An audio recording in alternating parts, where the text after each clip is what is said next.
বহু বছর পূর্বে যখন এই দুনিয়ার বুকে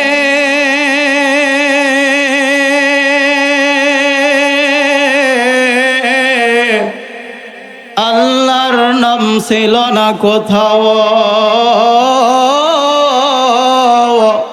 কোন মানুষের মুখে, মন্দিরে শুধু বাজিত ঘণ্টা, ছিল না জামধ্বনি।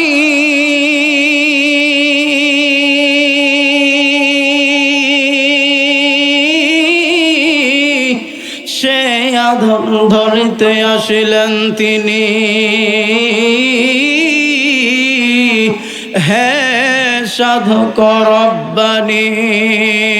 কে দিল রে শিমল গাছে নরম নরম তুলা,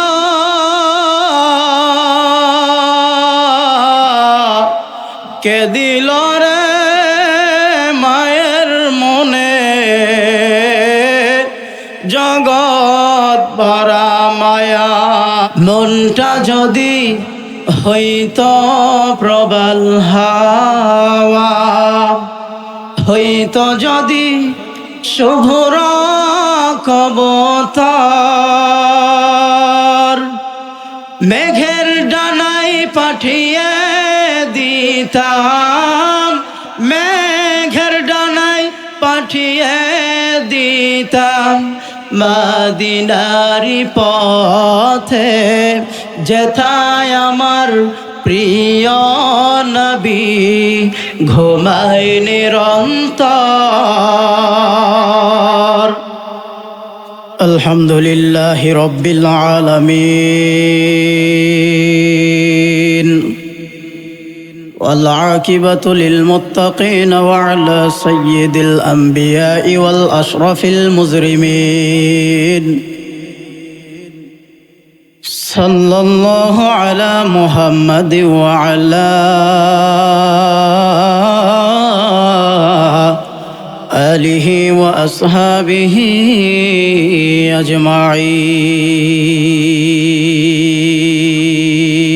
أجمعين. نشهد أن لا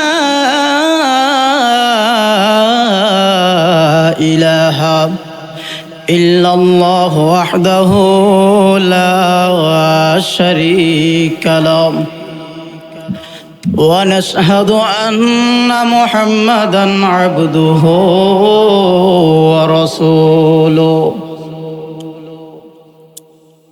أو كما قال عليه الصلاة والسلام: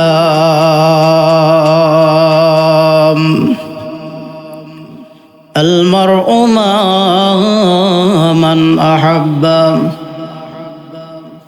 قال رسول الله صلى الله عليه وسلم: أما بعد، أعوذ بالله من الشيطان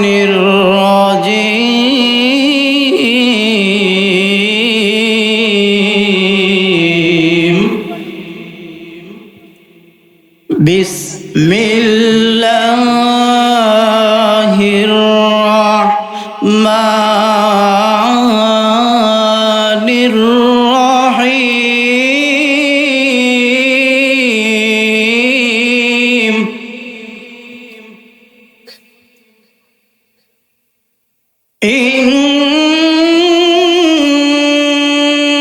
إنما المؤمنون الذين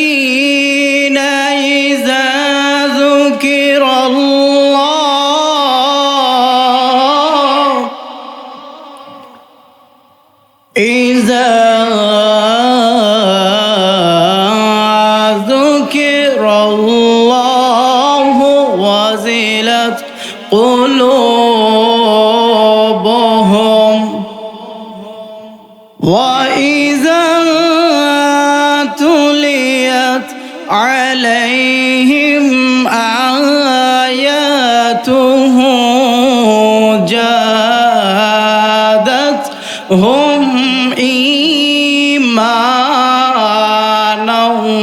وعلى ربهم يتوكلون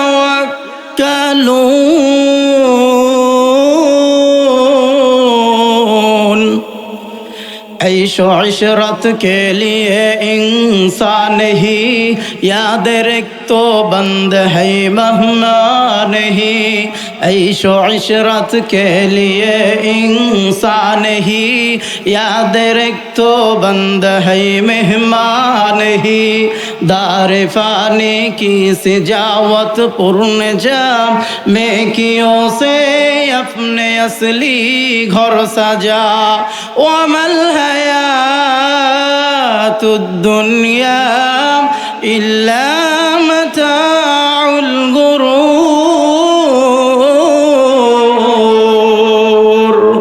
বহু বছর পূর্বে যখন এই দুনিয়ার বুকে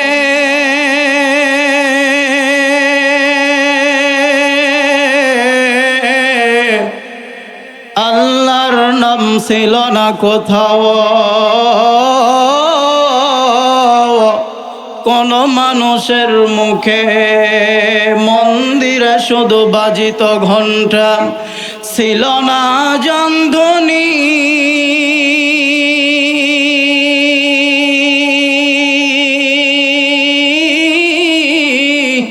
সে আধন ধরিতে আসিলেন তিনি হে সাধক রব্বানি কে দিল রে শিমল গাছে নরম নরম তুলা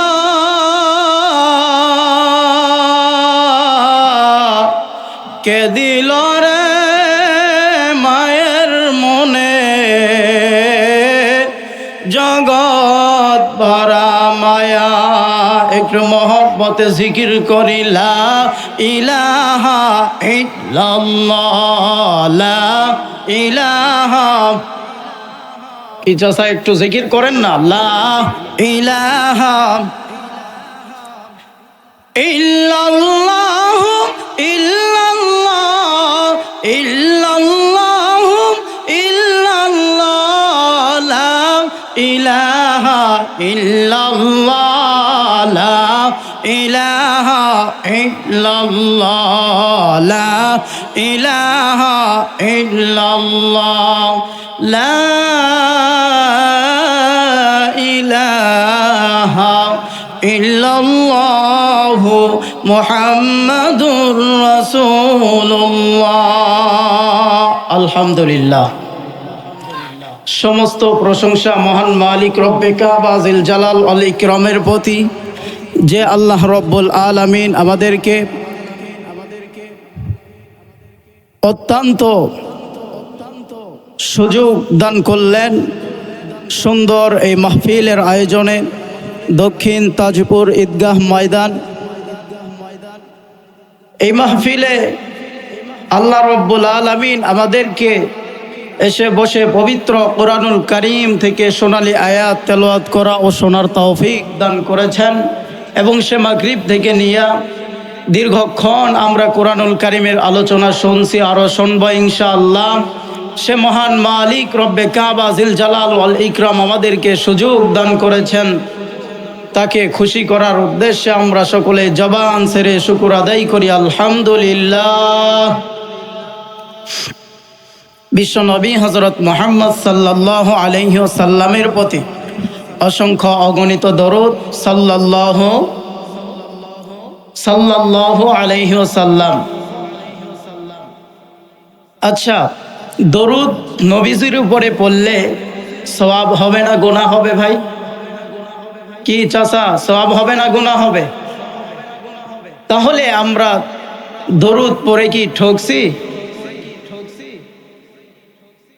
এই দরুদের জাযা আল্লাহ রব্বুল আলামিন সেদিন আমাদেরকে দান করবে যেদিন আমাদের প্রয়োজন। আমাদের প্রয়োজন কখন? যখন কঠিন কাল কিয়ামতের দিন আল্লাহ রব্বুল আলামিনের আদেশে আমাদের হিসাব শুরু হয়ে যাবে। সেদিন আমাদের প্রত্যেকের জন্য আমল নামা দরকার আছে না নাই? আছে না নাই? আছে। তাহলে সেটা কোথায় থেকে নিতে হবে? দুনিয়ার জমিন থেকে। কোথায় থেকে?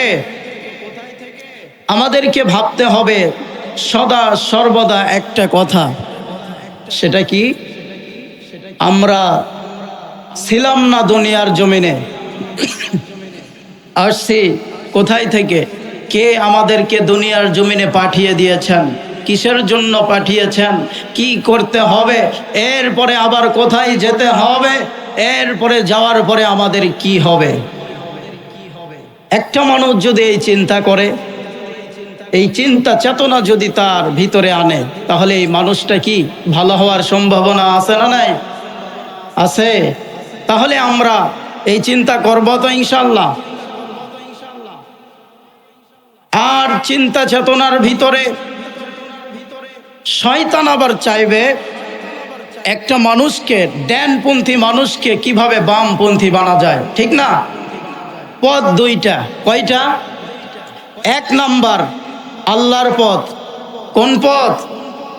যেটা আমরা চাই, ইহদিনাস সিরাতাল মুস্তাকিম, সঠিক ও সরল পথ দান করুন দয়াময় আল্লাহ। কি আমরা সঠিক পথ চাইতেছি কার কাছ থেকে? কার কাছে? তাহলে যে সঠিক পথ চাইতেছি আল্লাহ রব্বুল আলামিন এই যে আমাদেরকে এই জায়গাতে এসে বসে পবিত্র কোরআনুল কারীম শোনার তৌফিক দান করতেছেন, এটা কি সঠিক পথ নয়? অবশ্যই 100% সঠিক। বামপন্থীরা ডাকবে, তারা আপনাদের মনোযোগ নষ্ট করে দেওয়ার জন্য যা ইচ্ছা তাই করতে পারে, কিন্তু এটা আমাদেরকে ভাবতে হবে এটা কোরআনের মাহফিল। এই মাহফিলে আল্লাহর কথা হয়, রসুলের কথা হয়, নবীগণের কথা হয়, সাহাবাই কেরামের কথা হয়, এবং এই জায়গাতে শুধুমাত্র কথা হবে আল্লাহর কথা। বলেন ঠিক কিনা? কোন রাম বাম চ্যাটার্জি মুখার্জি গঙ্গোপাধ্যায় চট্টোপাধ্যায় কারো কথা এখানে আমরা মানব না এবং মানতে পারি না। কথা বলেন ঠিক কিনা? এখানে আমরা একমাত্র আল্লাহর কথা মানব, আল্লাহকে রাজি খুশি করার জন্য। কারা কারা রাজি আছে দুহাত তুলে আল্লাহকে দেখিয়ে দেন মুসলমান। লিল্লাহে তাকবীর। হ্যাঁ, আল্লাহকে খুশি করতে হবে। আল্লাহকে খুশি করতে গেলে আমাদেরকে একটু আল্লাহর দিকে আল্লাহমুখী হতে হবে। শয়তান বেজার হবে তাতে আমাদের কোনো যায় আসে না। আল্লাহ খুশি হবেন। আল্লাহকে খুশি করতে যা কিছু দরকার আমি বান্দা হিসাবে করবই ইনশাআল্লাহ। কথা বলেন ঠিক কিনা? মুসলমান ভাইরা আমার, বন্ধুগণ, আজ থেকে বহু বছর আগে আল্লাহ রব্বুল আলামিন দুনিয়ার জমিনে মানুষগুলিকে সৃষ্টি করে পাঠিয়ে দিলেন। এই মানুষগুলি দুনিয়ার জমিনে আসার পরে বিদ্যা বুদ্ধির ভারে ধার্মিক পণ্য জীবন গঠন করার ফলে আল্লাহ রব্বুল আলামিনের নিয়ম কানুন বাদ দিয়া এই মানুষগুলি তারা তাদের পিতামাতার ধর্ম যখন মানতে গেল, এই মানুষগুলি কেউ বা গরু বাছুরের পূজা করে, কেউ বা মাছের পূজা, কেউ বা গাছের পূজা। নানান মানুষ নানান রকম যখন শিরিক বিদআত করতে করতে পাপাচারিত হয়ে গেল, নানান রকম শিরিক বিদআত করতে করতে যখন ভণ্ড হয়ে গেল,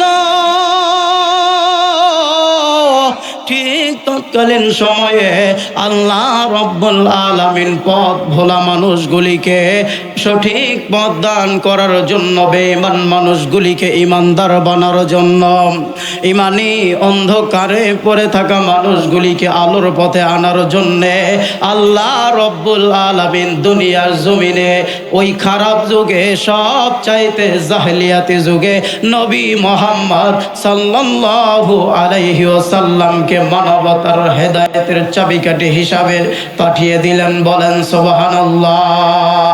আমার ভাইরা রে, শুধু তাই নয়, নবী মুহাম্মদ সাল্লাল্লাহু আলাইহি ওয়াসাল্লামের উপরে আল্লাহ রব্বুল আলামিন মানবতার চাবিকাঠি হিসাবে নূর নামক 30 পারা কোরআনুল কারীম নাজিল করলেন। বলেন সুবহানাল্লাহ। আমার ভাইরা রে, ও মুরব্বি বাবাজি, পর্দার মা বোনেরা, সবাই মিলে যদি আমরা কোরআনুল কারীমকে জিজ্ঞাসা করি, ও কোরআনুল কারীম তুমি বলো তো দেখি, আল্লাহ রব্বুল আলামিন তোমাকে নাজিল করছেন মানবতার চাবিকাঠি হিসাবে। ও কোরআন, তুমি যে প্রকৃত একটি সম্মানিত কিতাব, ও কোরআন তুমি যে একটা সম্মানিত কিতাব, এইখানে কোনো কি তোমার দলিল আছে নাকি? কোরআনুল কারীমকে যদি আমরা জিজ্ঞাসা করি, কোরআনুল কারীম দাও দাও করে উত্তর দিয়ে বলবেন, ওয়া ইন্নাহু লাকুরআনুন কারীম। আল্লাহু আকবার। কোরআনুল কারীম ডাক দিয়ে বলবেন, আল্লাহ রব্বুল আলামিন আমারে সম্মানিত কিতাব আকারে দুনিয়ার জমিনে নাজিল করছে। বলেন সুবহানাল্লাহ। মুসলমান ভাইরা রে, আমার বন্ধুগণ, আমরা যদি আরো কোরআনুল কারীমকে জিজ্ঞাসা করি, কোরআন তোমার ভিতরে কি কোনো ভুল আছে নাকি? তোমার ভিতরে কি কোনো সন্দেহ আছে নাকি? কোরআনুল কারীম ডাক দিয়ে বলবেন, জালিকাল কিতাবু লা রাইবা ফি, আমার ভিতরে কোনো ভুল নাই, আমার ভিতরে কোনো সন্দেহ নাই। মহান রব্বে কাবা জিল জালাল ওয়াল ইকরাম মুত্তাকিদের জন্য নাজিল করছে। বলেন সুবহানাল্লাহ। আমার বন্ধুরে, কোরআনুল কারীমকে যদি জিজ্ঞাসা করা হয়, কোরআন বলতো তোমাকে যারা লালন পালন করে, তোমাকে যারা পড়ে, তোমাকে সম্মানের কিতাব আকারে যারা দেখে, তোমাকে যারা পড়ে, এই ব্যক্তিগুলো সম্মানিত হবে নাকি? এই ব্যক্তিকে আমার রব্বুল আলামিন কেমন মর্যাদা দান করবেন? আমার ভাইরা আমার, কোরআনুল কারীম ডাক দিয়ে বলবেন, ও পৃথিবীর মানুষ, আল্লাহ রব্বুল আলামিন আমি কোরআনুল কারীমকে যারা ধরবে, কোরআনুল কারীম যারা পড়বে, কোরআনুল কারীম যারা মানবে, আল্লাহ রব্বুল আলামিন তাদেরকে দুনিয়ার উপরে সব চাইতে সম্মানিত ব্যক্তি হিসাবে কবুল করবে। বলেন সুবহানাল্লাহ। ইন্নামা ইয়াখশাল্লাহা মিন ইবাদিহিল উলামা, ইন্নামা আকরামাকুম ইনদাল্লাহি আতকাকুম। বলেন সুবহানাল্লাহ। আমার মুরব্বি বাবাজিরা, কোরআনুল কারীম ডাক দিয়ে বলতেছেন, আমাকে যারা ধরবে, আমাকে যারা মানবে, এদেরকে আসমানের নিচে জমিনের উপরে আল্লাহ রব্বুল আলামিন সব চাইতে সম্মানিত ব্যক্তি হিসাবে কবুল করবে। বলেন সুবহানাল্লাহ। এই কোরআনকে যদি জিজ্ঞাসা করা হয়, কোরআন বলো তো, বলো দেখি, তোমাকে যে আমরা দেখব আমাদের এই চক্ষু নামক নিয়ামত দিয়া, এই নিয়ামত, এই চক্ষু নামক নিয়ামত কে দিয়েছেন? কোরআনুল কারীম ডাক দিয়ে বলবেন, বান্দারে, অনেকের চক্ষু নাই, অনেক অন্ধ মানুষের অভাব নাই, তোমাদেরকে আল্লাহ রব্বুল আলামিন যেই চক্ষু দিয়েছেন কোরআনুল কারীম দেখার জন্য, ভালো ভালো জিনিস দেখার জন্য, আল্লাহর সৃষ্টি দেখার জন্য, এই চক্ষু আল্লাহ রব্বুল আলামিন মানবতাকে দিয়েছেন, মানবতাকে দান করে দিয়েছেন। আলাম নাজআল লাহু আইনাইন, বলেন আল্লাহু আকবার।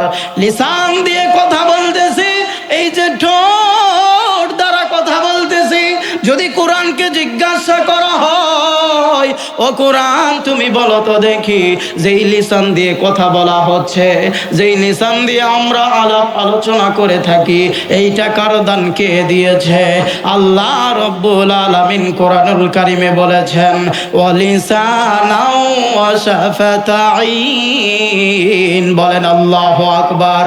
এই ঠোঁট লিসানের মালিক আল্লাহ রব্বুল আলামিন দান করেছেন মানবতাকে আল্লাহর পক্ষে থাকার জন্য। কথা বলেন ঠিক কিনা?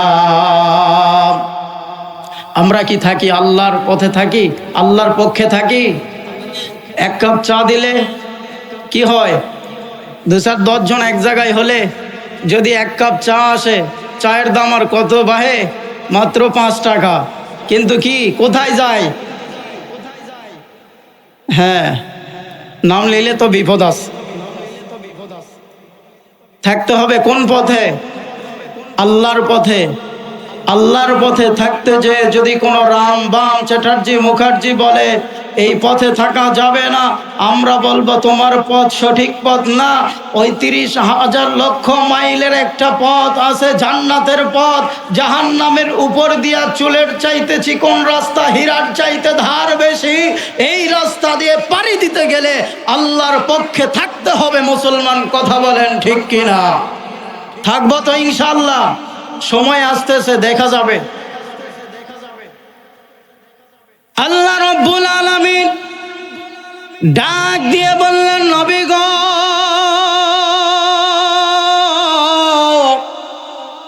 তাম পৃথিবীর মানুষগুলিকে জানায়া দেন গো, ইয়া রাসূলুল্লাহ, ইয়া হাবিবাল্লাহ, নবী গো,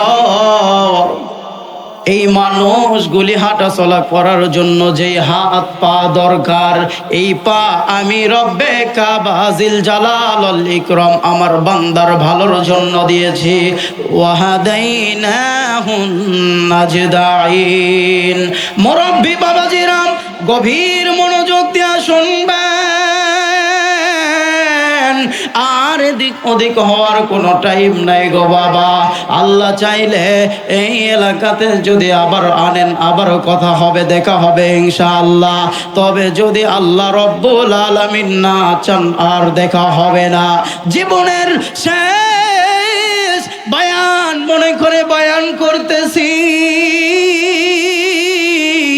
মুরব্বি বাবাজিরা একটু খেয়াল করেন, দেখেন তো দেখি আল্লাহ রব্বুল আলামিনের কুদরতে, কোরআনুল কারীমের বয়ান শোনার কুদরতে আমার বন্ধুরে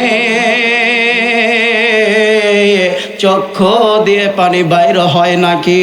বাবাজি যারা বাহিরে আছেন মেহেরবানি করে প্যান্ডেলে আসিয়ে বসেন গো বাবা। দেখেন তো বাবা, অটোমেটিক আল্লাহ রব্বুল আলামিনের কুদরতি ভাবে চক্ষু দিয়ে পানি বাইর হয় নাকি?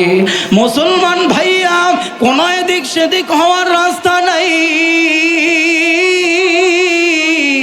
এখন যেই ঘটনাটা বলবো খুব ধ্যান দিয়ে শুনতে হবে, খুব মনোযোগ সহকারে শুনতে হবে, কারণ এই ঘটনাটার নাম আমার বন্ধুরে, এই ঘটনাটা নেওয়া হয়েছে চোখে দেখা কবরের আযাবের কিতাব থেকে। কিতাবের নাম চোখে দেখা কবরের আযাব। আমার বন্ধুরে যিনি উপলব্ধি করেছেন, যিনি লেখছেন মাওলানা তারেক জামিল। আমার ভাইরা রে, দেখেন আল্লাহ রব্বুল আলামিনের কি কারিশমা। আমার ভাইরা রে, একজন ছেলে তার বাবাকে কবর দেওয়ার জন্য আমার বন্ধুরে বিভিন্ন আলেম ওলামাকে ডাক দিয়ে বললেন, ও হুজুর, আজকে আমার বাবা ইন্তেকাল করেছে। গ্রামবাসীরা, চাচাজি, আজকে আমার বাবা দুনিয়া ছাড়ছে। ও চাচা, আসেন তো দেখি, আজকে আমার বাবারে দাফন করা হবে, আমার বাবারে দাফন করা হবে। আমার একা পক্ষে সম্ভব নয়, একা পক্ষে সম্ভব নয় গো চাচা, আসেন তো দেখি সবাই মিলে আমার বাবারে কবরে নামাইব। এবার আলেম ওলামা সবাই মিলে সিদ্ধান্ত নিলেন, সব আলেমগুলো একমত, গ্রামবাসী সবাই চলে আসলেন। আসার পরে সবার সিদ্ধান্ত অনুযায়ী মৃত ব্যক্তিকে ধোয়াই দেওয়া হলো, গোসল করে দেওয়া হলো। আমার বন্ধুরে দাফনের কাপড় পরা হলো, এরপরে কবর খনন করা হলো। এই ব্যক্তির এক পর্যায়ে জানাজার নামাজ শেষ করা হলো। এই ব্যক্তিকে যেই মানুষটা আল্লাহর বান্দা ইন্তেকাল করছে, তার আপন ছোট ভাই খাটনিয়া কাঁধের নিচে। আমার বন্ধুরে তার সঙ্গে লাশের ছোট্ট ছেলেও আছে। আমার ভাইরা রে, আমার বন্ধু, ওই ব্যক্তির একজন ছেলে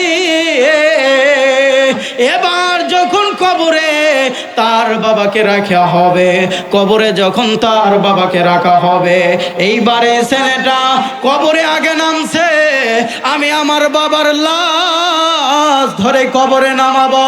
এবার ছেলেটা যখন কবরে নামছে, কবরে নামার পর দেখতেছেন কবরের ডান সাইডে একটা গর্ত দেখা যায়। সন্তান তখন হতভাগ হয়ে গেল। সন্তান এবার ডাক দিয়ে বলতেছেন, মুরব্বি চাচাজিরা, একটু অপেক্ষা করেন, আমার বাবার লাশকে এখন নামাবো না কবরে।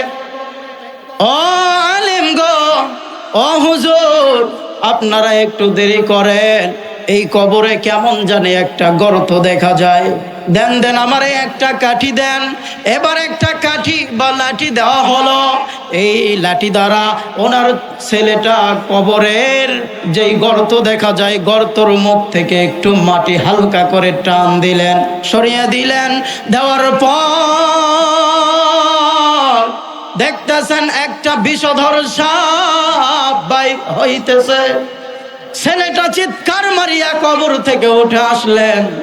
আসার পরে বলতেছেন, না না না, যেই বাবা আমারে আদর করছে গো, যেই বাবা আমারে খুব বেশি মেহনত করিয়া কামাই রোজগার করিয়া খাওয়াইছে, এই বাবা মরণের পর আমি সন্তান, এই যে কবরে সাপ দেখা যায়, এই কবরে আমার বাবারে নামাইতে দিব না, এই কবরে মাটি দিতে দিব না।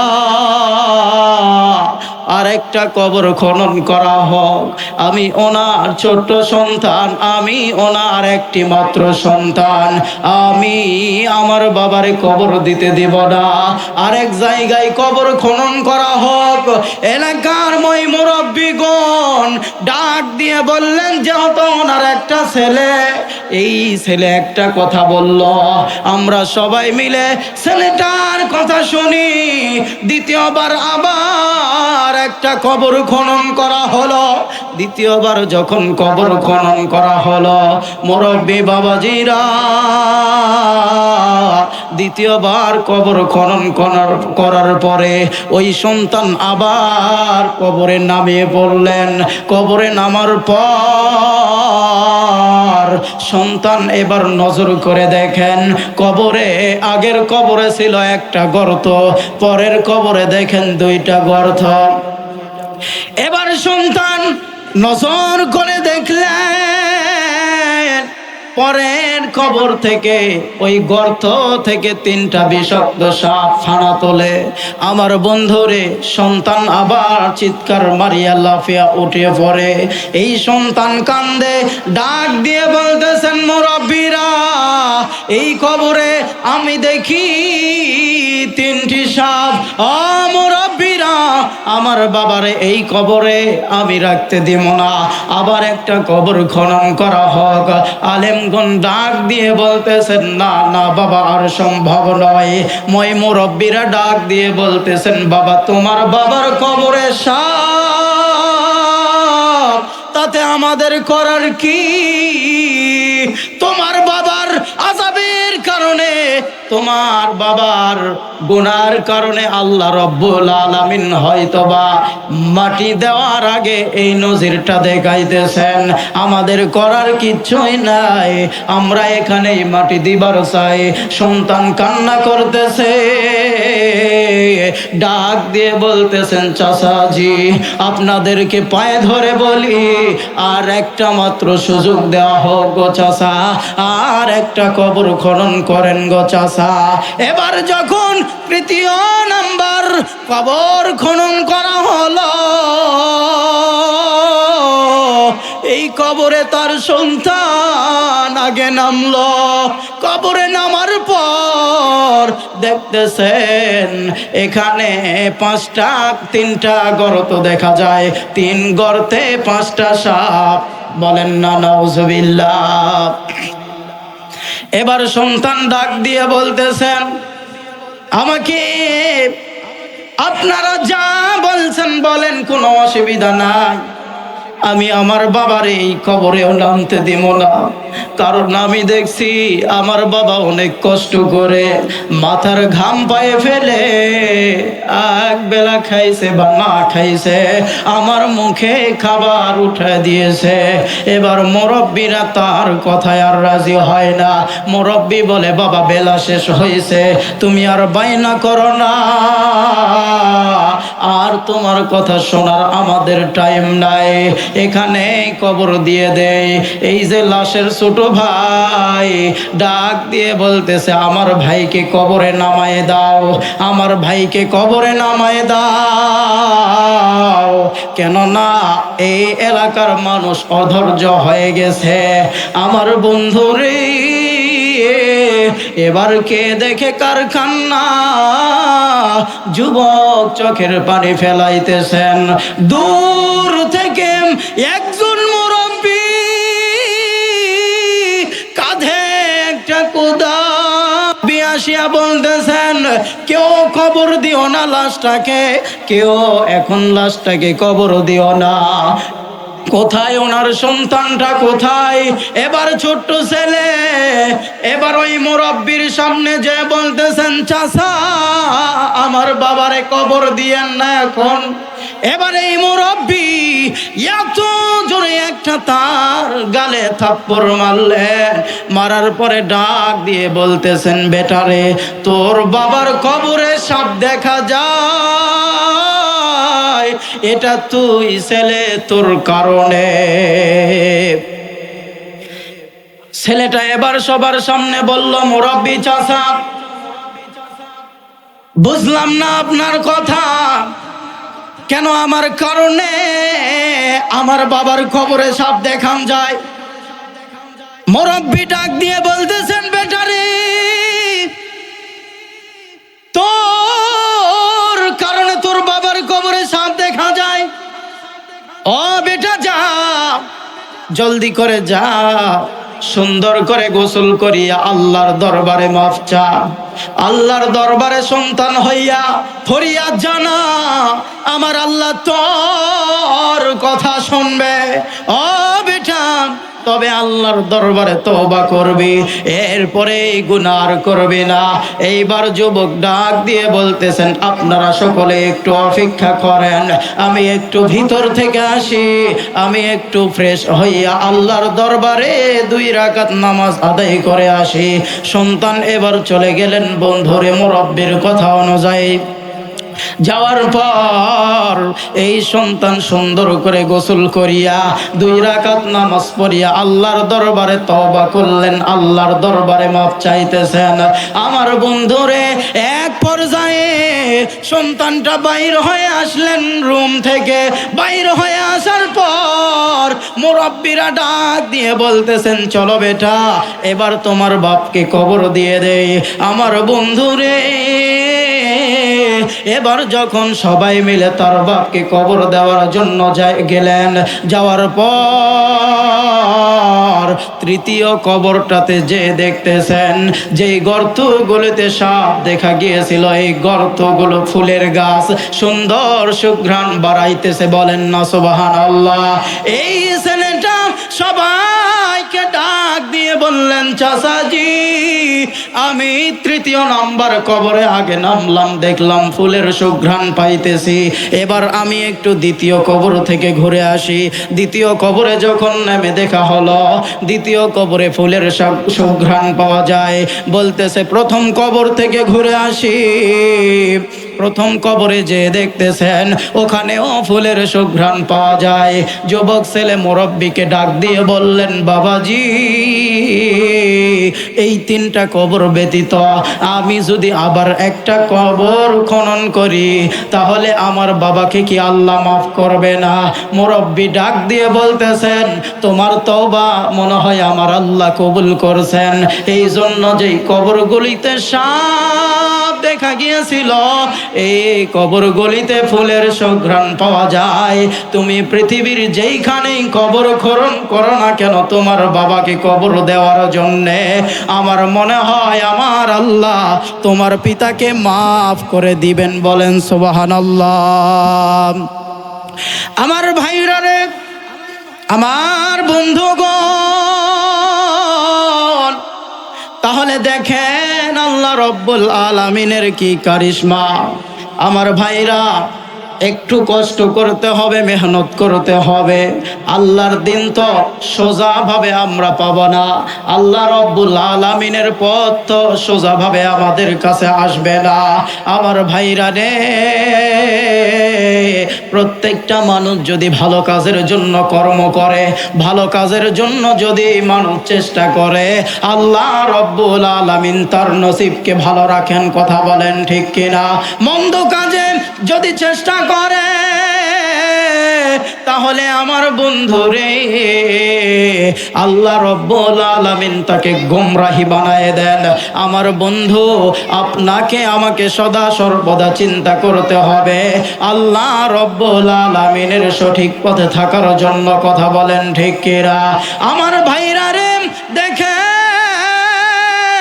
আল্লাহ রব্বুল আলামিনের হাবিব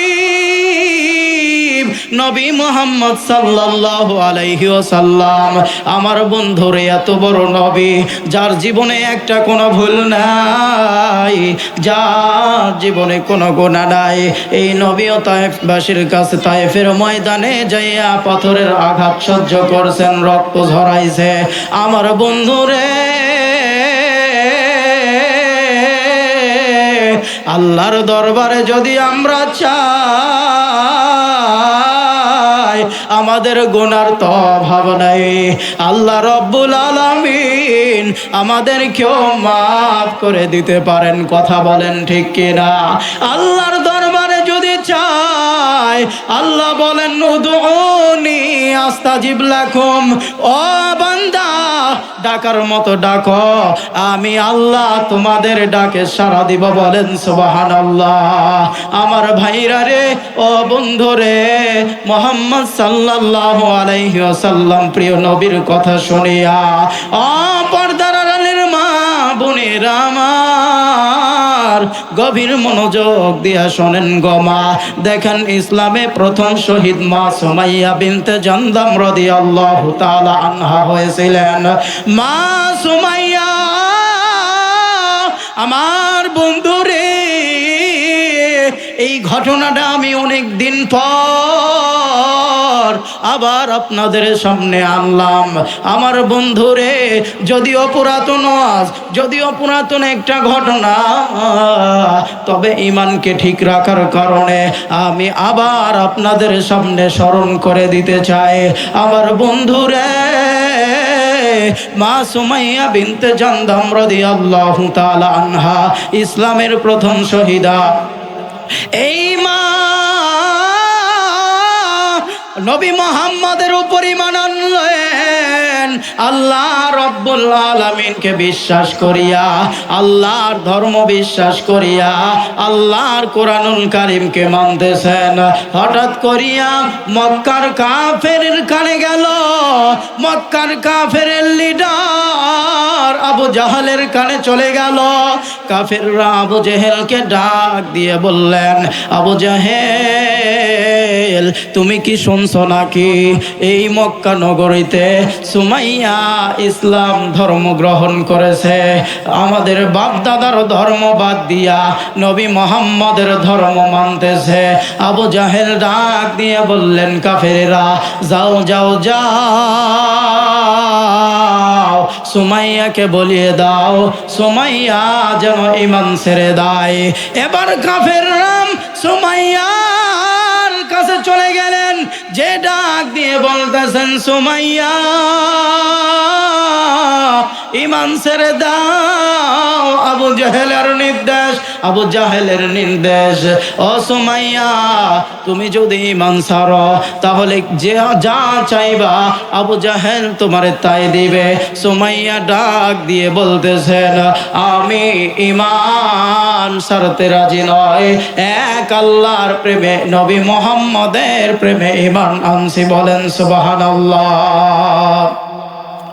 আমার ভাইরা রে, ও বন্ধুগণ, সুমাইয়া বিনতে জান্দাম রাদিয়াল্লাহু তাআলা আনহা ঈমান আনছেন তো আনছেন।